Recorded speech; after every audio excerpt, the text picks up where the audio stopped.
Evening. Can you hear me all right? Is that right? Yes? Yes? I can't see you nodding, so I'm assuming you're saying yes.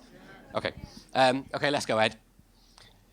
So my talk's about those people who say they hate their job. And, right, it's far too many of you. I hear it all the time. Oh, yeah, I hate my job. I've got to go in. Well, there's a group for that, and they meet at the bar. So get over it.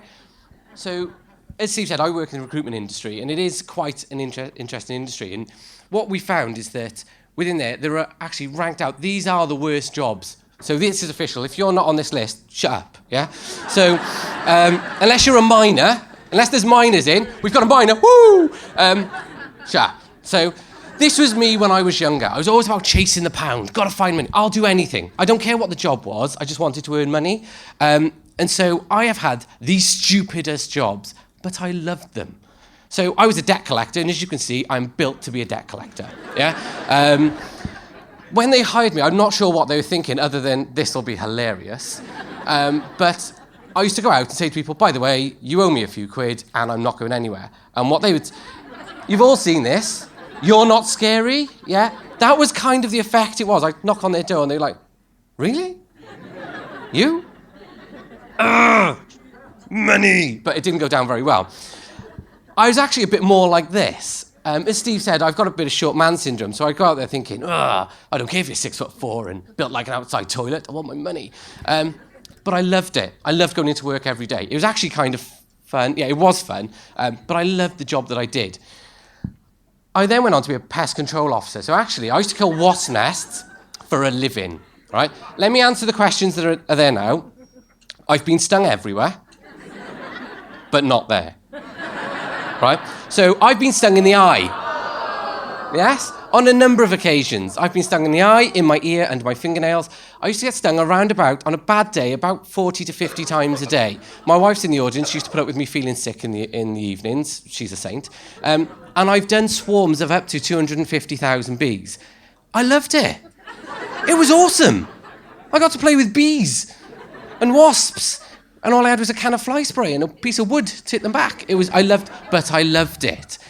I also thought I could do a bit of, I think it's called tree surgery. But basically, a neighbour wanted it done. They had a quote, came in at like $2,500. And I was like, I know somebody with a chainsaw. I can do that. I'm all over it. Anything for the buck. And so I figured if this guy can do it, no problem. The issue I actually had was it looked a lot easier than I thought it was going to be. So lads went up, trimmed the tree, no problem, got it all down. Loaded into the van at the end of the day, the chainsaw actually flooded. And so I was like, no worries, I'll just take it off. Somebody else had the mask on. I pulled the choke, it bucked, and cut my lips in half from here to here. That's right, I hit myself in the face with a chainsaw. Yeah? Think about it. Again, my loving wife came home to me in the kitchen because I didn't want the queue at A&E before I'd had something to eat, trying to eat like this. Oh, he's fine. It's a scratch. It wasn't, but they sewed me up and all's brilliant. So, some of you might say, I hate my job because it's my boss. Oh, he's a nightmare, she's a nightmare. Again, get over it. Yeah. My boss is pretty awesome. Hopefully he will never see this. But you could go out and be your own boss. You see people all the time who go, I'm going to make it on my own. It must be amazing. Look at all these people running businesses and earning lots of money. That will be me. It's a bit crap, actually. There's lots of bills and you're responsible for people's wages and all that kind of crap. And apparently you can't have $1 million dream and a minimum wage work ethic. And if you don't believe me, ask somebody who owns their own business. Even better, ask somebody who used to own their own business and it failed. Yeah? What you've got to do is you've got to find something that you love. So I still don't know what I want to be when I grow up. I'm thinking space cowboy, but there's not many jobs. But I still don't know what I want to be, but I love what I do now. I love going into work every day. There's a few people I work with, so I'm going to say I love the people I work with. Your job could be worse. Look at this poor guy. Yeah? Have a think. Can you imagine getting up in the morning and going, cow semen. Awesome.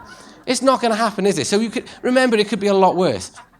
It says, and it could be worse. Just remember that, you're sitting in work, your deadline's gone, your boss is shouting, you could be dead. But you're not. So there we go. It always could be worse. And there are better jobs out there. Go and find them. Do something you love. I think I'm candidate number 1. My wife says otherwise. But find something you love and do it. Life's too short, right? These talks are too short, so life's too short. Go and do something you love. Thank you very much for listening.